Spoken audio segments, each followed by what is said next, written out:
What's going on, guys? This is Ironic from PR Tech Reviews, and I'm here with the new Bluetooth keyboard case for the Google Nexus 7 second generation, which is also the 2013 model. So this case is incredible. It cost me $25, and I bought it through Amazon. It took 5 days for shipping, and if you're interested, the link will be in the description below, so you can check it out if you want to buy it. So some really cool things about this case is that it comes with a Bluetooth keyboard. The Bluetooth keyboard has a on-off switch and a button that allows it to recognize the Nexus device. It also recognizes other devices such as phones, iPads, Apple products, so it's not only the Nexus. Alright, so starting off with the box, it comes with the case itself, a Bluetooth keyboard, and a charger for the Bluetooth keyboard. So as you can tell, the Bluetooth keyboard is not battery powered, as in you don't have to replace the batteries after it discharges. You just plug in your cable and it's good to go. So this is a micro USB cable, and it has a Bluetooth in the other end. So you plug into your computer or wall adapter, and you plug the micro USB into the plug that is inside the Bluetooth keyboard itself.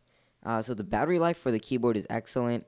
It says it's 60 hours while it's turned on or in use, and 120 days on standby, which means it's turned off. So that's really great. I think the battery life is good. Another great thing about the keyboard is that it has magnets on either end, and it can attach and detach to the case itself. So if you need a thinner, lightweight case, you can take the keyboard out. The keyboard does have a majority of the weight to the case. It is a legitimate keyboard. It's just a little bit smaller than a normal one. You'll see later on in the video. So some other pros about this case is that it can handle drops. I've dropped my Nexus with the case on a couple of times, and as you can see through the video, that there are no cracks. The case looks great. I did want to say that this is not straight out of the box. I've played around with it for about 2 months, so this is after 2 months of use. You can see it's not that bad. Alright, so let's start talking about the keyboard a little bit. So, as I said earlier, the keyboard has an on-off switch and a Bluetooth button that helps you recognize it to the device you're hooking it up to. Other than that, it has the normal function layouts. It's a QWERTY keyboard, kind of obvious. Has shift, caps lock, all that fun stuff. It does have the FN button, which is the function button, and that helps you with a little bit of shortcuts you're going to see in like a minute. Other things are the size of it. You can see it right now when I'm comparing it to a quarter and a pen. These are all normal size quarters and pens, so you don't have to worry about that. Right here, you're going to see the response delay, and you can see how minimal it is. Right when I click the button, it responds. You can barely notice that there's any delay. I don't notice it, and when I'm typing it, if you go super slow motion on here, you are going to see some delay as it is Bluetooth and not hardwired. But the response delay is very minimal. So I'm just going to type some random stuff, and I'm going to talk over that. At the end of the video, you can see some pictures of a little bit of wear and tear and stains, I don't know, that I've had over the past 2 months. And you can see that it's very minimal. Alright, so more pros about this case. It has an auto lock feature in which you close the case and the Nexus automatically turns off. When you open the case, it turns back on. So you don't have to click the power on and off button each time you're done with whatever you're doing on your Nexus. So this case is meant for the Nexus 2nd Gen. I'm not sure if it'll work with the 1st Gen. So I can't tell you that, but it is built for the 2nd generation. Again, this case is a lot bigger than the Nexus. It's about an inch wider, and that's so that it can hold the keyboard, and so that the stand on the back makes it a little bit more comfortable using. So talking about the stand is functional. It works as a stand. It makes it look like a laptop almost because of the keyboard. So the thing about this stand is that it only has one position, and we'll go over the cons a little later into this video.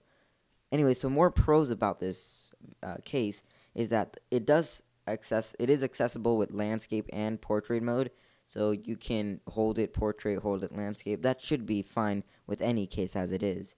Some more pros are that all buttons and ports are accessible, meaning the power button and the the charger cable, headphone jack, volume up, volume down, all of those things are available and accessible, so you can click them without having to move the case or whatever. Alright guys, so now we got into the keyboard shortcuts. Now these things are really cool. So you can notice right here on the numeric scale, which is the escape 1, 2, 3, 4, all the way to the end of that top row, you can see a little bit of blue buttons on the bottom right hand corner of those buttons itself. Those are meant to be used with the function key. So you click function, and for example, if you click function 1, it'll take you home. So if you're in your email or whatever and you click function 1, it'll take you to your home screen. It's just like clicking the home button on the screen is basically function 1, and boom, you get to your main screen. Now function 2 is other things. Function 3 has a certain thing. I go through a couple of them. I honestly don't know what function I think 4, 5, and 6 do. I tried them and I don't know what they do. So if you do find out, leave it in the comments so everyone else knows, and including me, I'll know. So these are just keyboard shortcuts. There's a couple more, such as function up is page up, function down is page down, function left I believe is home, function right I believe is end. So there are a couple of function keys that are really cool. I really like the function 1, which is home, and I use the volume up, volume down a lot. That way I don't have to reach up on the top if I'm using it in landscape mode, and I don't have to click the volume up, volume down buttons on the device itself. I can just use the keyboard to adjust the volumes. It does have auto lock and all that stuff on this case, so you don't have to click the power on and off. But you do need to use volume up, volume down, and these are easily accessible ports. Alright guys, so now we're going into the cons of this case. Like, some of the cons are that the holster strap is uncomfortable to use, which is basically the thing that the little strap that you use to close and hold it down. That's uncomfortable. It would have been better if it had a magnet closing it. That way you wouldn't have to fit this flap into the little slot. It's a little uncomfortable in my opinion. Some other cons are about the stand. It only has one position, so you can't adjust it to a height. It's only locked on into one position.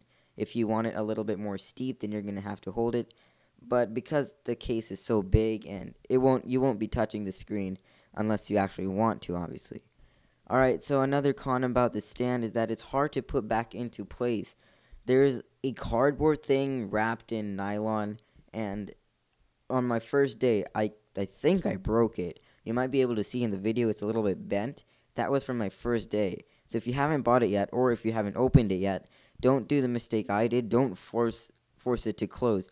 You want to push the cardboard thing a little bit up so that it automatically kind of folds itself. That way you're not risking breaking your stand the first day. Luckily, I didn't break it too much where I couldn't use the stand. The stand is very functional till date. Honestly, the pros outweigh the cons a lot. There's at least 10 pros and only 2 or 3 cons about this case. But guys, this was Ironic from PR Tech Reviews, and I'll catch you guys in my next video.